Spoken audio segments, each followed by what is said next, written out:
Gogglebox Live and say hello to the new year 2013. I'm your host Dario Wilson, and today on the show we have some interesting topics to share. Joining me this week on the sofa is George Moody, and we're delighted to have the musical guest Kat Devonshire performing her track Out of Control on the show. But before we get to our main stories, it's time for college news.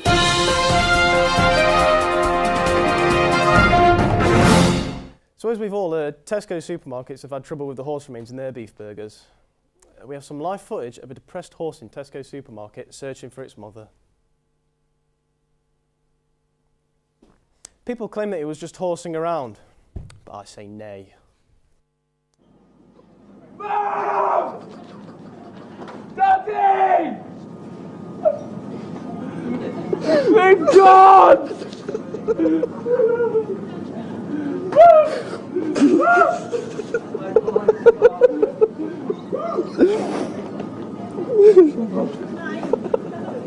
Where's my mom? What are you going to get now? No! No! No! Well, as weird as animals get, we have a very special cat that thinks he can catch snow. Let's watch this puss as it wades its way through the snow.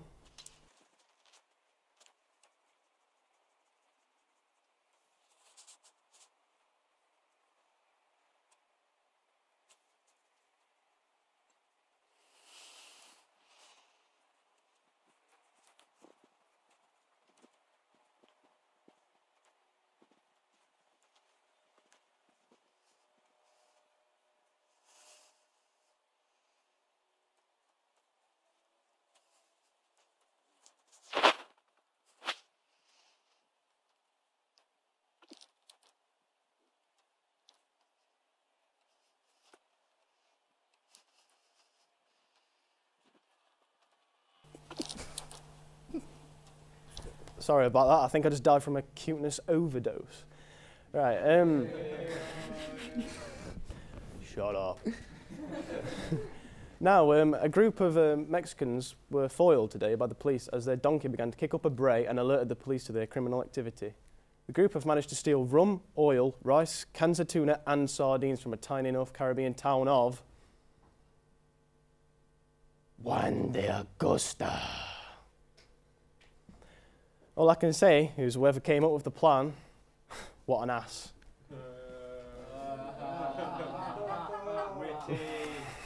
I'm afraid that covers all of college's news today. Outside, the weather is, well, let's face it, bad. Buses, trains, planes have all been cancelled, colleges and schools have been closed, yet we have still been told that there's no reason to hold ourselves indoors.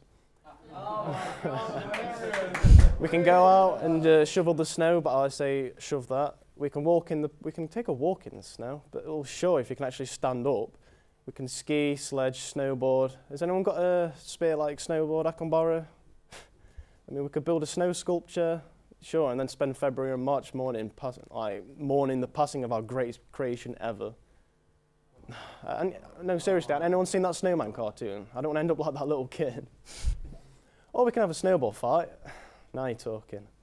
Right, now we have a VT to tell us about other people's snow experiences. As we know, getting around in the snow is very hard, yet what we don't know is the hidden benefits that can keep us fit and healthy. If snow becomes too much, you're not really going to be driving fast anyway or driving at all, so why not try and walk places? Walking is a great low impact activity to maintain mobility and cardiovascular fitness. Just because it's snowing doesn't mean you can't just go to an indoor gym, but things like running and conventional outdoor activities are much harder to do. Find a steep hill, preferably on a park or something, and have hours of fun sliding up and down. A walk or a jog up the hill would provide a great way to exercise. You can always relax on the way down and then repeat. Well, as you can see, just having a snowball fight, sledging, skiing, or just walking through the snow uses a lot more excess energy than we think. Probably the best thing to do in the snow is a snowball fight. Not at the face though, that's dangerous. Find a nice open space, select two teams and let fire on each other. The running and throwing will not only do wonders for your cardiovascular fitness, it will do great for your hand-eye coordination. A great way to stay active in the garden is with kids, walking around the garden trying to get enough snow for the body parts and lifting them up just to make a snowman. You'll definitely work every muscle when trying to keep up with the children on the back garden. Clearing driveways and pavements with a shovel can provide good exercise to get the blood pumping around the body and definitely get those muscles working, as well as opening up those lungs and keeping you mobile. It's very good for our health and it's great for our fitness.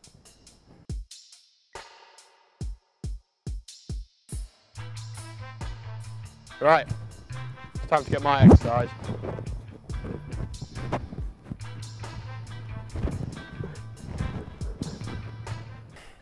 So then, George, what kind of person are you when the white stuff, like fluffy stuff, arrives? Well, I can't stand staying inside. I love the snow. Just mess around, just make snow angels by myself, just chilling. Obviously, you mentioned snow angels. Are there any other activities you like to do in the snow? Well, I go sledging a lot because there's a big hill where I live and just go down that. What's the weirdest thing or the strangest that's ever happened to you? Strangest thing was probably when I went down on a bodyboard and I went into some frozen horse poo, which was quite painful. It's normally slushy, but because it was snowing, it was obviously quite hard. I think that wasn't very nice. Well, personally, I think that's rather lucky of you that it was kind of solid. Well, not really. Not really. Well, yeah, Would you rather land in sloppy or frozen? That's the question, isn't it, really? That's a very good question. What do you think about the Winter Olympics? Obviously, United Kingdom don't really snow a lot. England are pretty crap at sports. We're the best. What are you talking about? Well, in snow, we're not very good. We just fall over and don't do much. Have you ever thought about taking a winter holiday? I went skiing once, and I went with a few mates, but my mate broke his back on holiday, so it wasn't really brilliant. But before he broke his back, we went skiing in morph suits and stuff, which was a strange experience. Was it chilly? It was quite chilly. Ah, yes, I could quite imagine. No, I'm not going to do it again. Nothing on underneath? No. Well, yeah, obviously something was on underneath. I was going to say, my God. Obviously, you're talking about morph suits.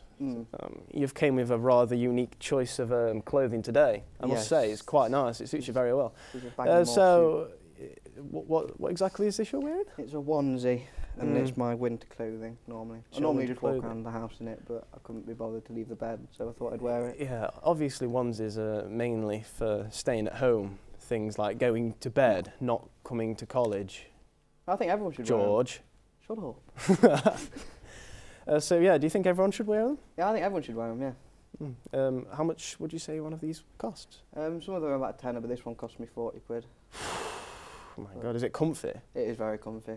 Out of 100%, if 100% is the comfiest, maximum comfort, what would you say it is? Probably 95, because I need some padding here. Get a cold head. Okay, so, well, obviously, when you go snowing, you've got to be careful. Yeah, fell over a few times. Well, speaking of being careful, it's a big issue for all ages, going on the internet with social media sites. It's obviously dangerous for young people because online predators, things like that. But it's also a danger for adults as well. Obviously with social online sites that you have to, sometimes they have a membership fee where you have to put on your credentials. And it's basically you're giving your credentials to someone that you've never met before in your entire life. So now keeping it serious, here's a VT about online safety. How safe do you think you are online? Hi, I'm Dario, and today I'm joined with Mark Cantrell, who works within the Student Services with Vision Western Alps College. Thank you for joining us today, Mark. You're welcome. So what could you tell us about secure social networking sites? Well, secure networking sites in general have been around now for some years. First started off before Facebook, which most people know now, with something called Friends Reunited and everything else like that. They've been with us now since the early 90s. So they've been around some time. Obviously there's been some issues around safety, always has been, but obviously as more people get technology, smartphones, it's become a bigger issue. Okay, so. What's your role within the online safety? Online safety, well, my role within college itself is as a welfare officer is I do get access to Facebook and other networking sites that other members of staff don't get.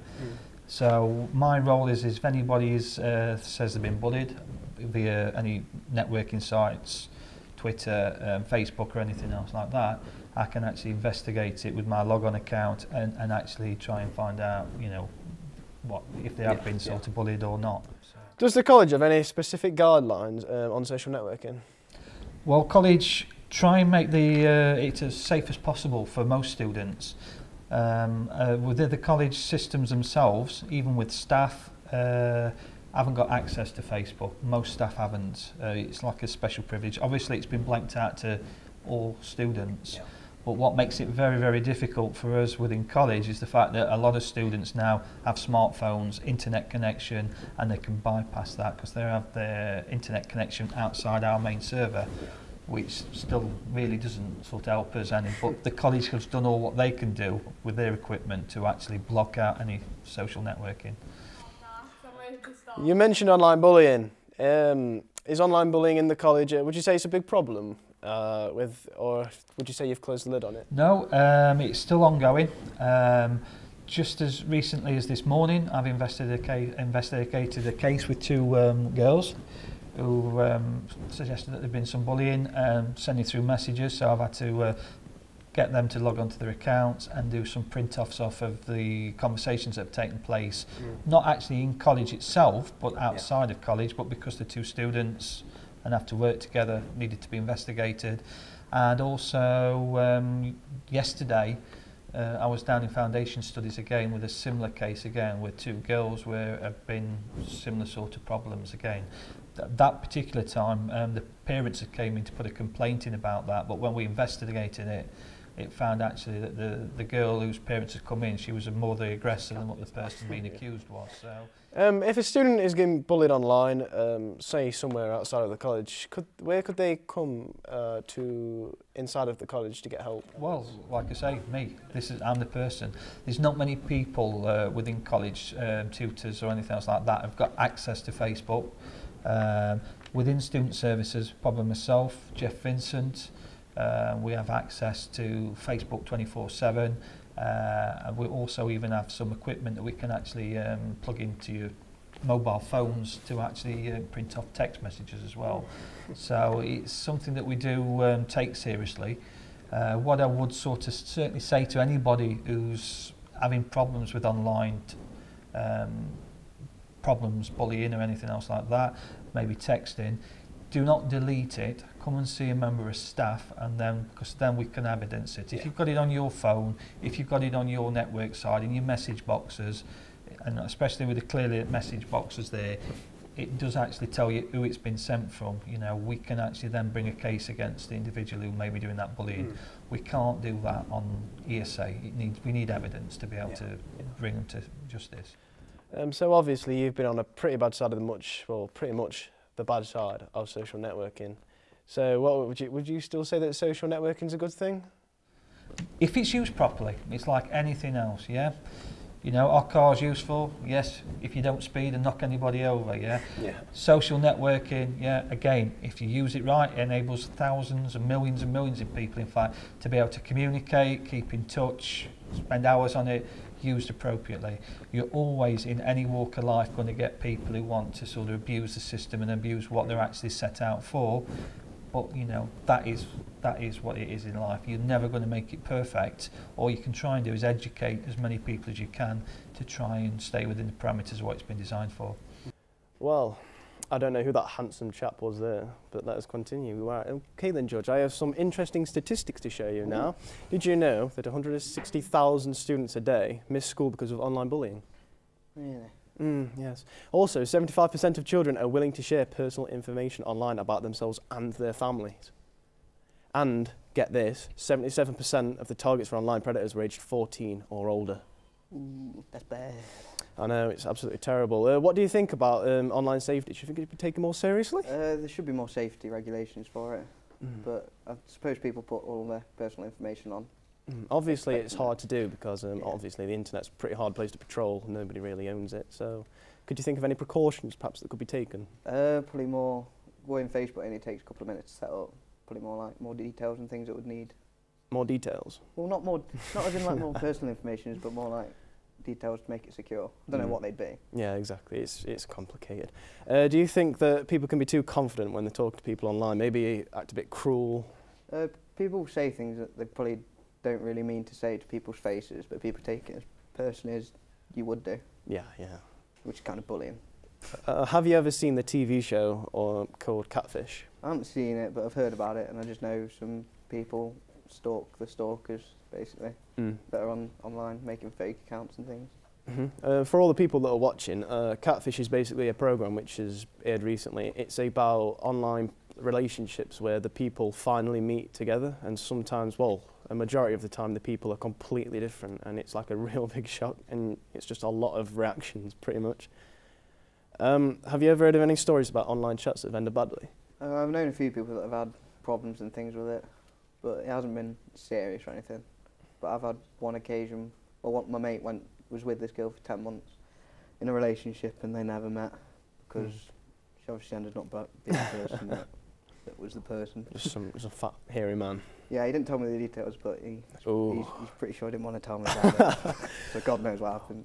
Obviously on that video that we've just watched, you created a fake Facebook account. I was just wondering, how easy was that to create? It's just as easy as making a real one, basically. Really? Just put a fake name in, and that's it. I mean, obviously that was created just for research, obviously. Yeah. You're not some I'm stalker, not some random hopefully. Stalker. Jove, have you ever been in a situation, would you like to be in a situation where you meet someone online and you finally get the chance to meet? Not really, because it'll be a bit creepy. I'd rather just meet people face to face. And as you know now, it's probably the old-fashioned way of doing things, dating, like going out and meeting people for the first time, instead of talking to people, pressing buttons. Well, that's interesting. But I think it's time for Kat to play a song, so if you're ready.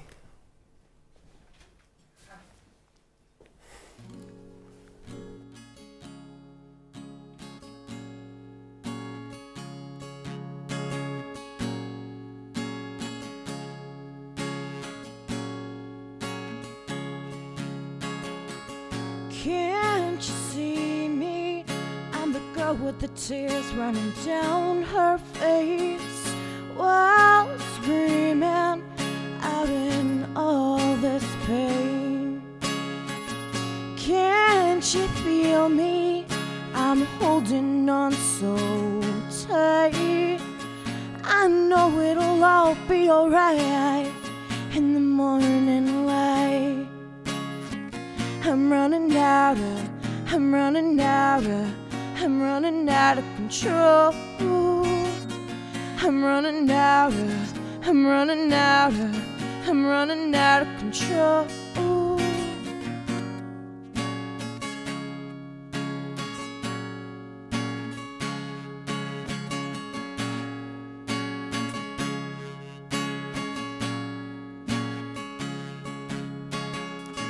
Can't you hear me? I'm screaming out for you. Did you not know I'm holding on a big clue? Do you see that it's blood running down my arm? How do you think I managed to stay so calm? You finally get what I mean.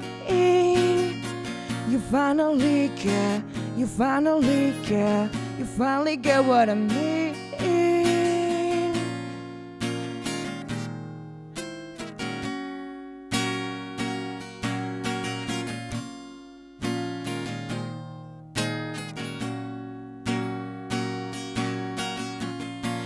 Tell me, please,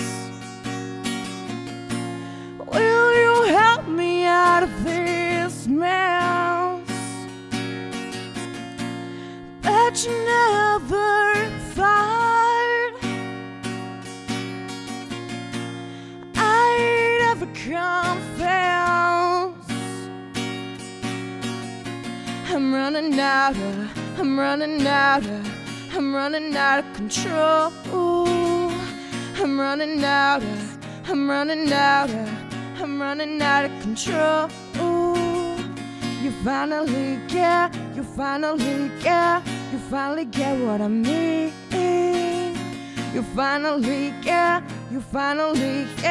You finally get what I mean. I'm running out of control.